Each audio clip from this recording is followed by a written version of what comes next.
A mechanic? Really, Alice? My wife Lisa's voice dripped with disdain as she paced our living room, phone pressed to her ear. Dad will be furious. He's building an empire, and you're dating someone who fixes cars. I sat quietly at the kitchen counter, pretending to focus on my coffee while my wife disparaged her sister's new boyfriend to their father.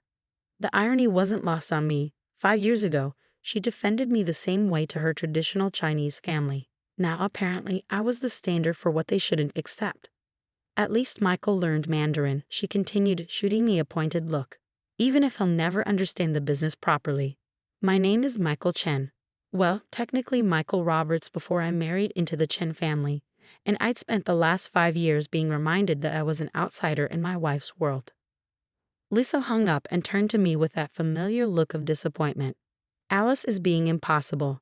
She's throwing away her potential on some nobody, just like. She caught herself, but I knew what she meant, just like Lisa had done with me. Some people surprise you, I said mildly, taking another sip of coffee. She laughed, that sharp, dismissive sound I'd grown to hate. Please, Michael. You've been running that garage for 5 years. The only surprise is that you haven't tried to advance yourself at all. Dad gave you such an opportunity marrying into this family, and you've wasted it. If she only knew. The garage was doing well, extremely well, actually. But that wasn't what I'd been focusing on these past 5 years. Every morning at 5 a.m. before the garage opened, I had online Mandarin lessons. Every evening after work, I attended business classes at the local university. And 3 times a week, I met secretly with her father's closest business partner, old Mr. Wang, learning everything about the Chen business empire. It had started as a way to prove myself. But it had become something more. Old Mr. Wang had seen potential in me that my wife had missed, an understanding of people, a head for strategy, and most importantly, a willingness to learn. Your father seems happy enough with my progress, I said carefully. Lisa rolled her eyes. Dad's just being polite. He knows you'll never really be part of Chen Industries. You can barely say hello in Mandarin. I bit back a smile, thinking of the 3-hour business negotiation I conducted in Mandarin just yesterday with one of their Shanghai partners. Old Mr. Wang had sat back and let me handle it entirely on my own, nodding approvingly as I secured terms better than they'd initially hoped for. Maybe you're right, I said, standing up. I should head to the garage. Those cars won't fix themselves. Lisa barely acknowledged me as I left, already back on her phone, probably warning more family members about Alice's inappropriate choice in partners. At the garage, I went through my morning routine, checking emails, assigning work to my team, and handling the books. What Lisa didn't know was that I'd expanded from one small shop to a chain of high-end auto repair facilities across the city. My little garage now serviced most of the luxury cars in town, including her father's fleet. Around noon, my phone buzzed with a message from old Mr. Wang. Meeting tonight. Your father-in-law has made his decision. My heart raced. We've been working toward this moment for years. Mr. Chen was planning to restructure the company, and the family had been speculating for months about who would take over which divisions.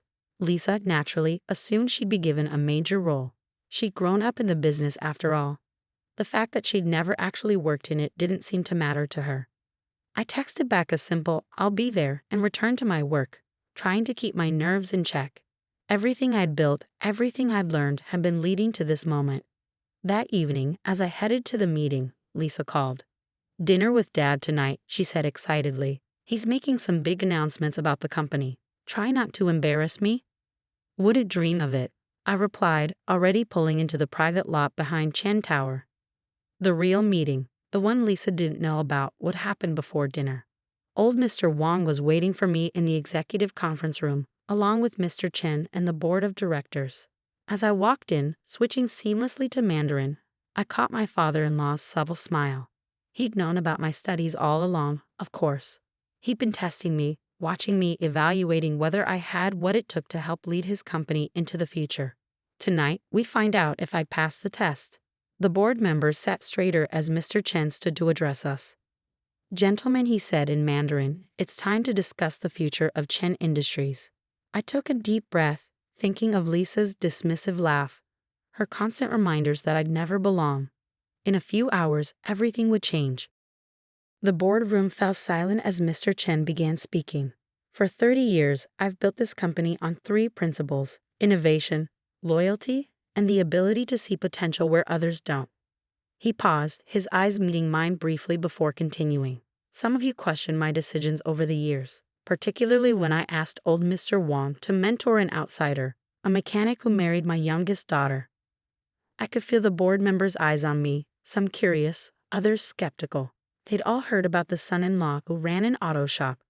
What they didn't know was how deeply I'd immersed myself in their world.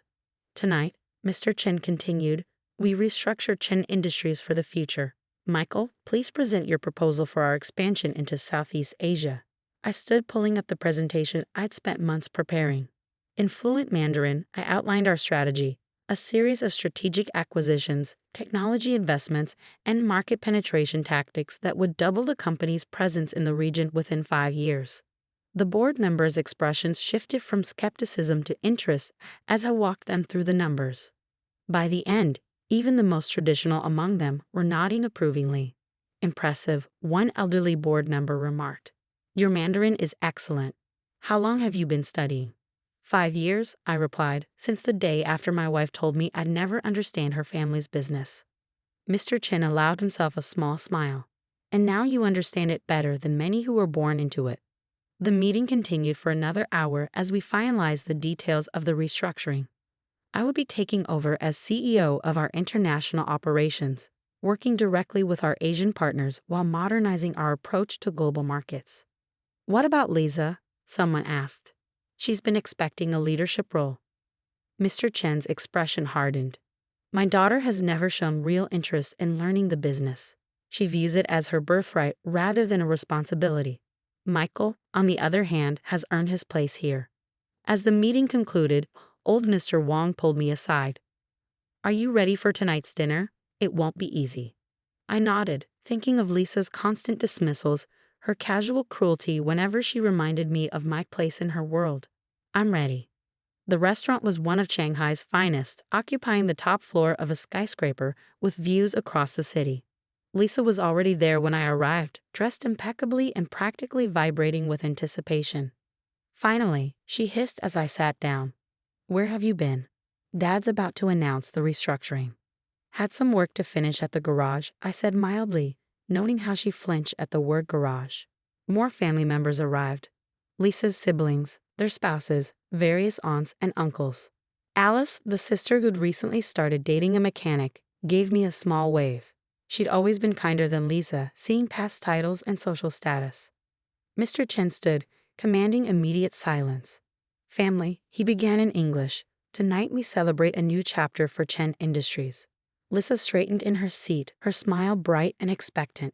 I saw her fingers tighten around her wine glass as her father continued. For too long, we've been resistant to change, relying on old ways of thinking. That ends today. Our company needs leadership that understands both tradition and innovation, someone who has proven their dedication through actions rather than expectations. Lisa's smile began to falter as her father switched to Mandarin. Which is why I'm pleased to announce our new CEO of International Operations, Michael Chen. The silence was deafening.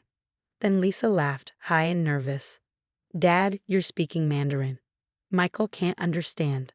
Actually, I replied in perfect Mandarin. I understand perfectly. Shall I explain the restructuring to everyone? Lisa's face went pale as I outlined the changes, switching effortlessly between Mandarin and English. Her wine glass trembled in her hand as the truth dawned on her. All those early mornings, late nights, and weekend emergencies at the garage hadn't been about fixing cars. This is a joke, she interrupted, her voice shrill. He's a mechanic. He can't possibly. A mechanic who built a successful chain of auto shops while learning our language and our business, her father cut in sharply. While you were busy reminding him of his place, he was busy earning a new one. The rest of dinner passed in a blur of congratulations and toasts. Lisa sat in stunned silence, watching as family members who had once dismissed me now sought my attention, asking about my plans for the company. Later that night, as we drove home, she finally spoke. 5 years. You spent 5 years planning this? No, I replied quietly. I spent 5 years working to prove myself worthy of your family's legacy. The fact that you never noticed says more about you than it does about me. She turned to stare out the window, lights from the city casting shadows across her face. What happens now? Now, I pulled into our driveway, putting the car in park. Now you decide if you want to learn the business for real. No shortcuts, no birthright. Just hard work and dedication. And if I don't? I stepped out of the car, remembering all the times she looked down on me, on Alice's boyfriend, on anyone she deemed beneath her. Then nothing changes. You'll still be the daughter who had every opportunity but chose to rest on her family name instead of building something of her own. I walked into the house, leaving her sitting in the car with her thoughts. Tomorrow would bring new challenges, restructuring the company, implementing our expansion plans, proving to the board that their faith in me was justified. But for tonight, I allow myself a moment of satisfaction, not because I've proven Lisa wrong, but because I've proven myself right. Success didn't come from a family name or inherited privilege. It came from dedication, from seeing opportunities where others saw obstacles, and from the willingness to work silently toward your goals while others underestimated you. The garage keys sat on the counter where I'd dropped them, a reminder of where I'd started. I picked them up, smiling slightly. Tomorrow, I'd be CEO of Chen Industries International Operations, but I'd always keep these. They were a reminder that every empire starts with a single step, and every success story begins with someone willing to be underestimated. The morning after the announcement, I arrived at Chen Tower early. The security guards, who used to barely acknowledge me, now stood straighter and nodded respectfully. "Good morning, Mr. Chen." My new office on the top floor offered a panoramic view of the city, including my first garage in the distance, a reminder of where this journey had started. Lisa hadn't come home last night. Around 3 a.m., I'd received a text. "Staying at Alice's. Need time to think." I was reviewing expansion proposals when old Mr. Wong entered.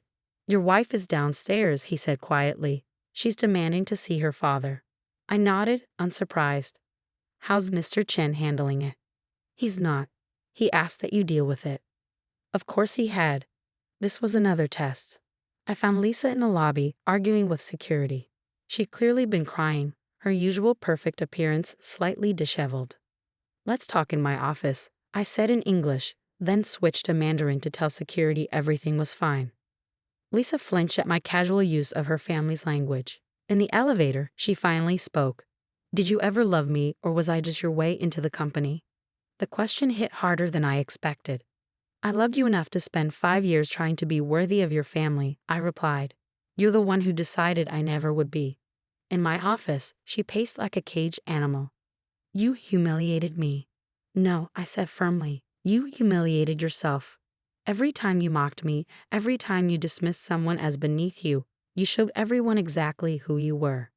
"And who am I?" she demanded. "Someone who never learned the difference between inheriting success and earning it." She sank into a chair, suddenly looking exhausted. "Alice's boyfriend, you've been helping him, haven't you? Those business classes he's taking." I nodded. "He reminds me of myself 5 years ago, eager to learn, willing to work, but facing a family that judges him for where he started rather than where he's going." "Dad never valued my input," she whispered, "no matter what I suggested." "Because you suggested things without understanding them," I said gently. "You wanted the power without the knowledge to wield it responsibly." Tears rolled down her cheeks. "So what happens now?" I pulled out a folder I prepared last night. "Now you have a choice. Inside is an offer to join the company's management training program. The real one, not the executive fast track you expected. You'll start at the bottom, learn every aspect of the business, prove yourself just like anyone else. And if I refuse, then you keep your trust fund and your life of luxury, but the company moves forward without you." She stared at the folder for a long moment. "Did you really learn Mandarin just to prove yourself to my father?" "No," I said. "I learned it to prove something to myself. Your father's approval was a bonus. Your disapproval was motivation." Slowly, hesitantly, she reached for the folder. "I'll need time to think about it." "Take all the time you need. But remember, Alice's boyfriend starts the program next week. Might be nice to have someone else who understands what it's like to be underestimated." After she left, I stood by the window, watching the city come alive. My phone buzzed with a message from Mr. Chen. "You handled that well. Ready to start the real work?" I smiled, texting back. Always ready. 5 years of preparation had led to this moment, but the real challenge was just beginning. I had a company to run, relationships to rebuild, and a legacy to create. Lisa would make her choice. The company would evolve. Life would move forward. And somewhere in a city, another underestimated person was probably starting their own journey. Maybe they were taking language classes, studying business, or yes, fixing cars. Success leaves clues, but only for those humble enough to look for them and determined enough to follow them. As for me, I had a meeting with our Shanghai office in an hour, time to show them what a mechanic could do.